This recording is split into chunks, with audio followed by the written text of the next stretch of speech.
cannot stop. A'ja Wilson wins Time Athlete of the Year.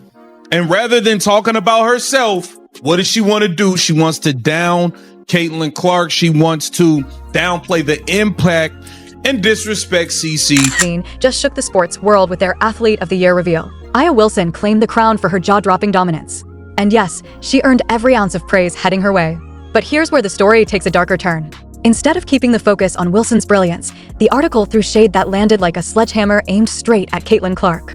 They painted her influence as toxic, even racially divisive, words heavy enough to ignite a storm overnight. And then, like a plot twist no one saw coming, they tried to erase the seismic impact she's had on the WNBA. As if the league's rise hadn't been fueled by her every move. But here's the twist. Caitlin didn't launch a fiery response. No viral post, no long-winded statement. Instead, she chose Instagram, and with a single post, she said everything without saying a word. It was subtle, devastating, and brilliantly calculated. This is where it gets layered, where the story becomes irresistible. Do you think her quiet, almost ghost-like response carried more power than any public rebuttal ever could? Or did the world deserve to hear her roar directly? Let's peel back the layers, because this isn't just sports drama, it's a chess game, a cultural earthquake, and the stakes couldn't be higher. Wilson, congratulations, Time Athlete of the Year. Now, this would have been a great moment for A'ja Wilson to talk about her accomplishments, etc. But what did A'ja Wilson want to do? She wanted to take shots. She wanted to fire off and get her. Time magazine drops their Athlete of the Year feature, shining the spotlight on A'ja Wilson. On paper, it should have been nothing but pure celebration, a flawless tribute to dominance. And let's be real, Wilson's year was historic. A third MVP? Check. Another championship with the Las Vegas Aces?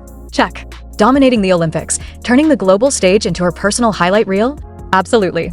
And of course, she sealed it all with the tournament MVP, leaving a record-breaking trail that demanded applause from every corner of the world. But here's where the story takes a sharp left turn. Instead of letting Wilson bask in deserved glory, Time made the baffling choice to drag Caitlin Clark into the narrative, and not gently. They threw her under the spotlight for reasons no one can logically explain. The reaction? Explosive. Fans erupted across social media, calling out the move, seeing straight through the manufactured drama. The outrage is real, the tension is palpable, and the fallout is only just beginning. So then we dive deep into it, and it seems like there's some paragraphs from this article that put down Caitlin Clark in order to prop up A'ja, which is crazy because if you guys remember, Caitlin Clark was Time's Sportsperson of the Year. For this one.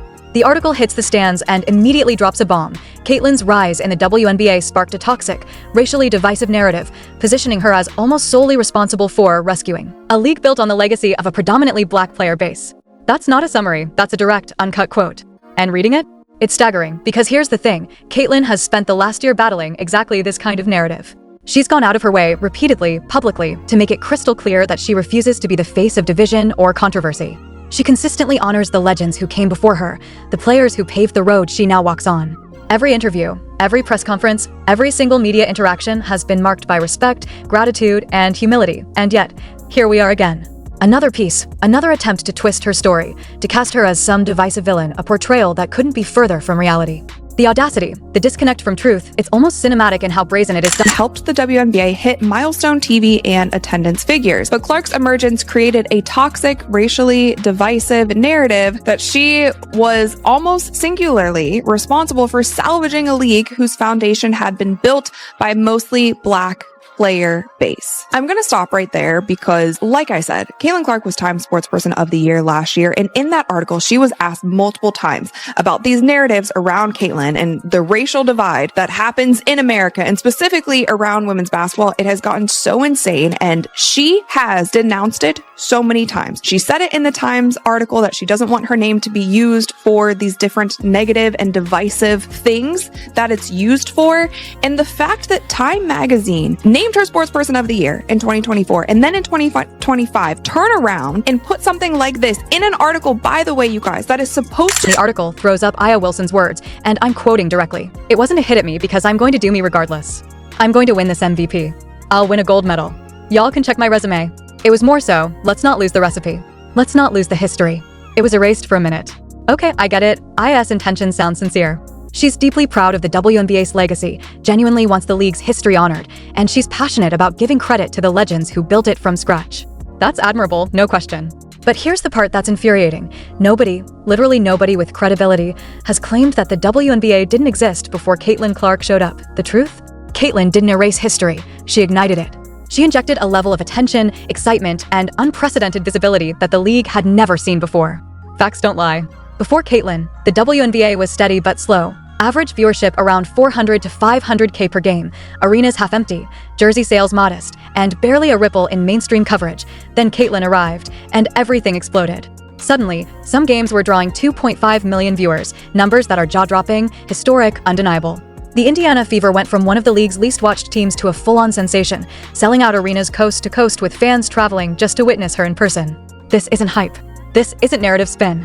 These are facts, cold, hard, inescapable numbers proving that Caitlin Clark changed the game forever. I've had really good perspective on everything that's kind of happened in my life, whether that's been good, whether that's been bad. And then obviously coming to the WNBA, like I've said, I feel like I've earned every single thing that's happened to me over the course of my career. But also, I grew up a fan of this league from a very young age. Like, my favorite player was Maya Moore. Like, I know what this league was about.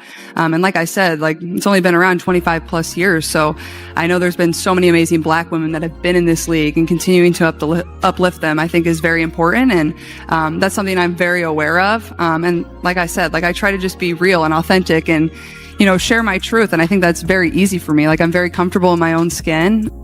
But this is where Time magazine really tried to play mind games with everyone. They pointed out that Caitlin missed nearly the entire 2025 season due to injury, and, as if to drive the point home, made sure to highlight that Aya Wilson didn't celebrate her absence. Yet here's the kicker.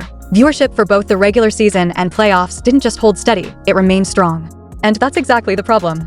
Time is subtly trying to claim this proves the WNBA could survive without Caitlin, implying her influence was somehow overstated.